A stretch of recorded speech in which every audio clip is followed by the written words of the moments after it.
The most rewarding thing about my job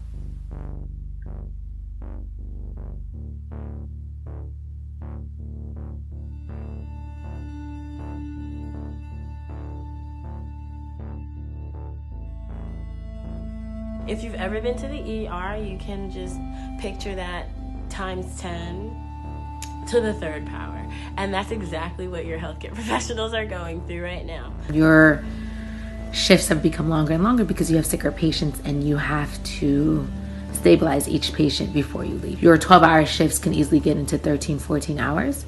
Normally you work only a couple of days a week, and now, I've done 6 days in a row, had 1 day off. Within those 12 hours, you work and work and work. The acuity of patients, they're sicker. They're coming in sicker and sicker every single day, every week. It's a new cohort of patients that are 10 times sicker than the first week. Now we have a lot of deaths from the COVID virus. And it feels like you're hitting your head against the wall. I can sound heroic, and I can say that what is rewarding is being able to help those in need, as it's always been. But by the time they come into the emergency room, our resources being so limited, it's very hard to realize that I'm helping.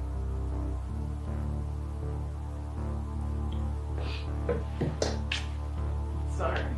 Last week I actually diagnosed a 39-year-old man with COVID, and the issue is that he did not speak English, so I had to have his 13-year-old son, translate the results. And, the son broke down and started crying, and there's nothing I could say at that moment to make it better. The virus attacks your lungs, and all we can do is put you on a ventilator and watch your body fix itself. We don't know if the medications work, if they don't work. It's too early. We haven't done many studies. There was a point where we were down to like one vent a couple of weeks ago. It gets very frustrating because you're like, if the next person needs to be intubated, what am I gonna do? What is my plan? What can I do? And that puts you in a place of being super scared.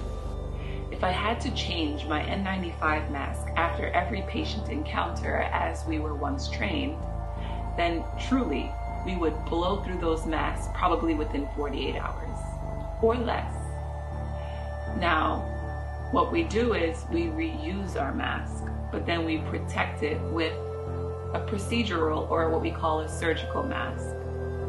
I think that does help to preserve the life of one's N95 mask. And to think that you're reusing the same mask is a difficult concept to swallow. Although I agree that we shouldn't be using the same mask all day, I understand it and I'm rolling with it. Where I become worried is when I'm expected to keep that mask for a full week. Remember, 12-hour days, 3 to 4 days a week. If we as healthcare professionals don't have the right tools to help, how can we help? We do have a lack of PPE. I've been using the same mask for 2 weeks now. Recently got a new one. We're picking and choosing when we will use it because we don't know if we're going to have enough. We don't want to run through our supply because we know there's a shortage across the world. So we're really trying to hold on to every little piece that we have and making sure that we make it last until, it can't last for us anymore.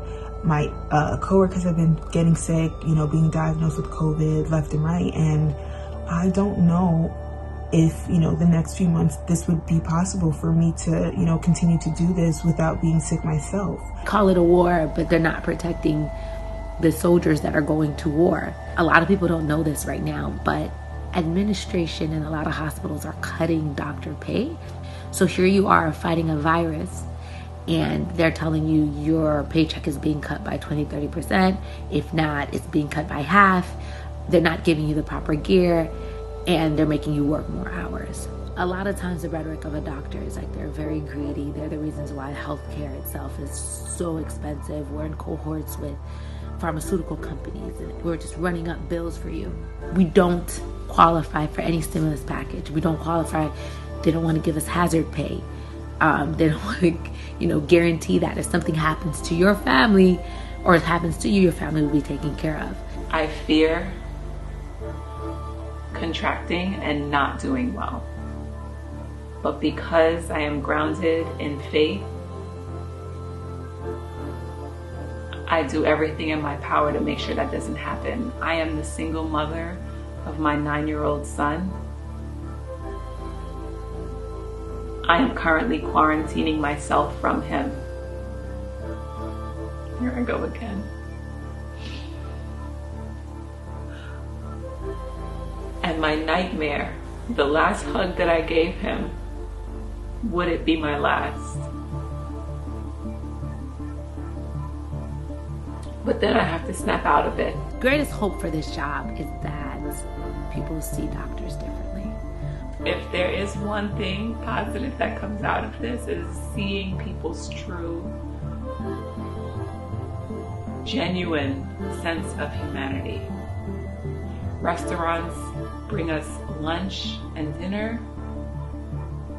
First responders come in and say thank you all the time, and we to them as well. I do see a lot of rewards working in my profession, especially in the communities that I work in. Currently I work in Bushwick.